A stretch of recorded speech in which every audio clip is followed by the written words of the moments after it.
जीवन में याद रखना, परमात्मा का समय कभी गलत नहीं होता है। कहते हैं जब कुछ देर से मिलता है, समझ ले कि भगवान तुझे बेहतर देना चाहते हैं, कुछ जो तुझे देर से मिल रहा हो। क्योंकि जब रास्ता लंबा लगता है, भगवान तुझे मंजिल के लायक बना रहे हैं। लोग आज थोड़ा तो बढ़ जाए टूट जाते, हिम्मत छोड़ देते हैं, मंजिल तक नहीं पहुंच पाते।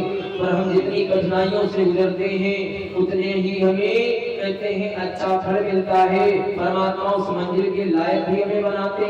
जब लोग तुझे छोड़ जाते हैं, भगवान तुझे अपने करीब लाते। जब आपका परिवार साथ ना दे, पड़ोस साथ ना दे, ये संसार साथ ना दे, तब और कोई नहीं, स्वयं परमात्मा साथ देते। कहते जब मेहनत का फल नहीं दिखता है, कहते भगवान तेरा धैर्य परख रहा है, तुझे देख रहा है। कहते जब सब कुछ बिखर जाता है, भगवान नया निर्माण तुम्हारे लिए प्रारंभ करते हैं। बस तुम केवल लगन को न छोड़ो। हमें पाखंड की बातों पर विश्वास नहीं करना है। जब तुम सोचता है अब कुछ नहीं होगा, भगवान कहते हैं अब तो सब होगा, जो नहीं हुआ था वो भी होगा। कहते जो तुमने नहीं देखा था वो भी होगा। कहते हैं चिंता मत करो, जो आपको मिला है और जो नहीं मिला है शायद वो आपके लिए अच्छा नहीं था, पर आगे जो मिलेगा शायद वो तुम्हारे लिए कुछ ज्यादा बेहतर था। परमात्मा समय पर देता है, पर अगर देता है तो आप लोग कहते हो ना, जब परमात्मा देता है तो सफर फाड़ के दे सकता है। उसी प्रकार से परमात्मा देता है तो हमारी जिंदगी को बदल देता है, हमारी चलने की राहें बदल देता है। तो सिर्फ आपको यही करना है कि हमें केवल परमात्मा पर विश्वास रखना है। कहते हैं सच्ची भक्ति सिर्फ पूजा नहीं, बल्कि इंसान के व्यवहार से झलकती है। आपका व्यवहार अच्छा है, आपके नेचर अच्छे हैं, चलने की राहें अच्छी हैं, तो आपको सब प्यारे लगेंगे। याद कर लेना, कहते अगर तो गरीब की मदद कर रहा है बिना दिखावे के, वही भगवान की आराधना है।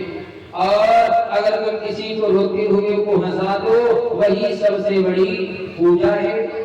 क्योंकि अगर तुम किसी को माफ कर दे जबकि वो तेरी गलती नहीं है, वही भक्ति का असली अर्थ है। मैंने बताया भक्ति का असली अर्थ केवल यही है, भक्ति कैसे करना है, भक्ति के मार्ग पर हमें कैसे चलना है, यही तो हमें भक्ति सिखाती है, यही धर्म सिखाता है। पूजा पाठ कैसे करना है। अब तो देखो कि सारे ब्रजवासी क्या करते हैं, इंद्र का पूजन करने के लिए जा रहे हैं। परमात्मा ने धीरे विचार किया, चलो ज्ञान दिया जाए कि परमात्मा एक है, उसी का तो सच्चा पूजन है। अच्छा परमात्मा जब एक है तो हम सभी लोग अलग अलग रूपों में उसका पूजन करते हैं। आपका जिस पर विश्वास हो जाता है, आपको विश्वास हो जाए कि नीम के पेड़ में परमात्मा है, जल चढ़ाते हो तो परमात्मा उस पर दर्शन देता है, परमात्मा रक्षा भी करता है। कहते हैं अगर तुम किसी भूखे को रोटी खिला दे, अगर समझ ले तुमने खुद भोलेनाथ भगवान की कृपा का प्रसाद तुमने ग्रहण कर लिया है। और जीवन में याद रखना, कहते हैं अगर तुम हर हाल में महादेव तुम्हारी मर्जी से नहीं, तुम्हारी अर्जी से भी नहीं, केवल तुम्हारे अच्छे कर्मों से प्रसन्न होते, केवल तुम्हारे अच्छे कर्म होने चाहिए।